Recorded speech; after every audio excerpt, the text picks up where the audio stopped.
Hi, నేను మీ Prasad. Welcome to off screen ముచ్చట. ఈరోజు మనం ఈ హార్బర్ని ఎక్స్ప్లోర్ చేయబోతున్నాం. ఇక్కడ కొన్ని వందల మందికి జీవనోపాధి కల్పిస్తుంది ఈ గంగమ్మ తల్లి. జాలర్పేట ఇక్కడ కొన్ని వందల కుటుంబాలకి జీవనోపాధి కల్పించింది ఈ సముద్రమే. బరిలోకి దిగడం వరకే మన బాధ్యత. తీరా అక్కడికి వెళ్ళాక చేప పడిందా లేదా అనేది అంతా ఆ గంగమ్మ తల్లే చూసుకుంటుంది. ఎప్పుడైనా వీలుంటే జీవితంలో ఒక్కసారైనా ఈ బోట్ లైఫ్ని ఎంజాయ్ చేయండి. ఎంతమంది వెళ్తారు అలాగా?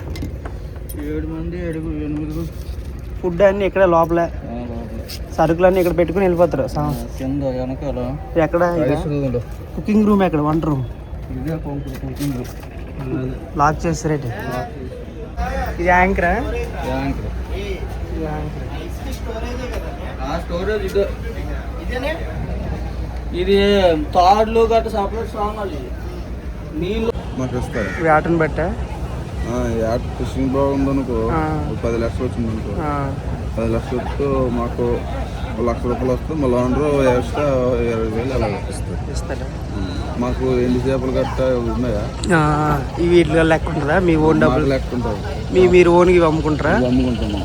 బోట్ మీద ఎండబెట్టుకుని అమ్ముకుంటారు. బోటు మీద ఎండబెట్టుకుని మేము అమ్ముకుంటాం. ఇలా మీ ఖర్చులకి మెయింటెనెన్స్ పనికి వస్తుంది అంతేనా? మాకు బోటు వెళ్ళేసి వస్తే 25,000 30,000 దగ్గరలో వెళ్ళి వస్తే మనిషికి మిగులుతుందా? మనిషికి 20 రోజులు వేట్ చేస్తే ఈ ఏట ఏం లేదు, రోజులు ఎక్కువైపోయి. ఇప్పుడు ఇంకోటి, మరి ఇక్కడ వంట అన్ని లోపలేనా? లోపల సామాన్లు అన్ని ముందే తెచ్చుకొని పెట్టుకుంటారా? మన ఇంటికాడేమో అలా తినమేమో, అన్నీ బాగుంటాయి సదుపాయాలు. ఏ నచ్చిన వంట వండుకుంటారు? చేపలు రోజు చేపేనా లేకపోతే ఇంకేమైనా వండుకుంటారు? కాయగూరలు కూడా మనకు నచ్చినవి. చేప అంతా కింద స్టోర్ చేస్తారా? ఇసుక దొంతులు అంటారు. ఇసుక దొంతులు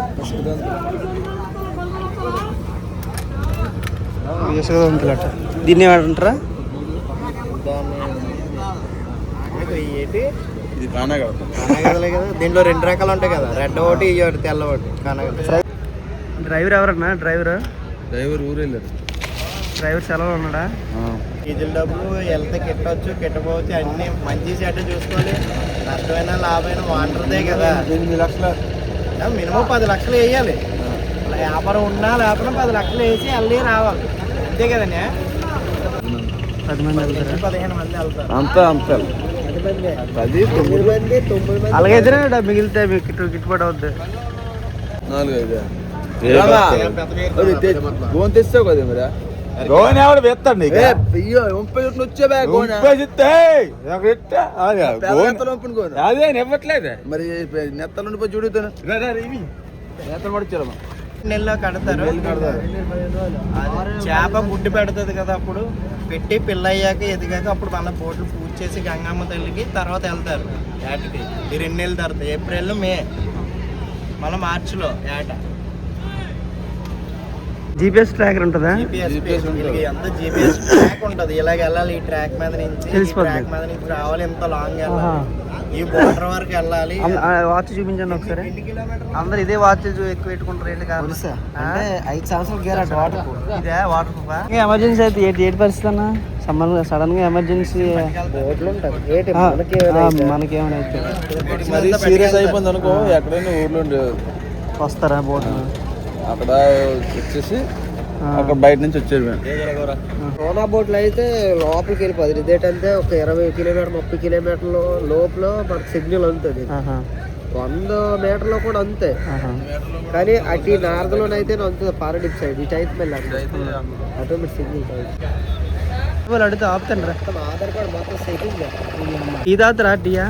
మరి పాలు గట్టి పట్టుకెళ్ళిపోతారా? 3 బాక్స్ పట్టుకెళ్ళిపోతారా? మరి మంది గట్ట అలవాట్లేదా? నైట్ అంతా కొడుతుండడమే, వల్ల వేయడం తీయడం. సో మొదట వీళ్ళ ప్రయాణం ఎంత అందంగా కనిపిస్తుందో, తర్వాత లోపలికి వెళ్ళి ఇంకా అంతే రిస్క్ కూడా ఉంటుంది. మొదటి నుంచి వీళ్ళ జీవనాధారం ఇదే. తప్పదు, ప్రయాణం చేయాలి, వేటాడాలి, డబ్బులు సంపాదించాలి, కుటుంబాన్ని పోషించుకోవాలి. వీళ్ళ ఏట వచ్చేసి 22 రోజులు అయితే ఉంటుంది.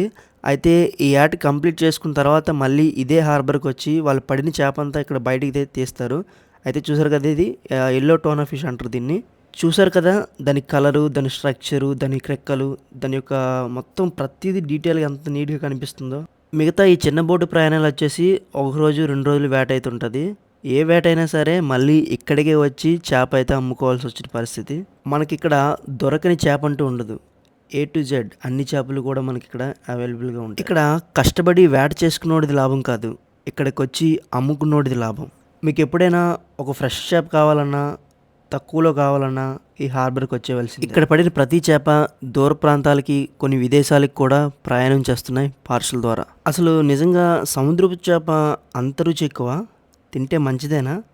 అయితే మరి మీరే చేప తిన్నారో నాకు కింద కామెంట్ చేయండి.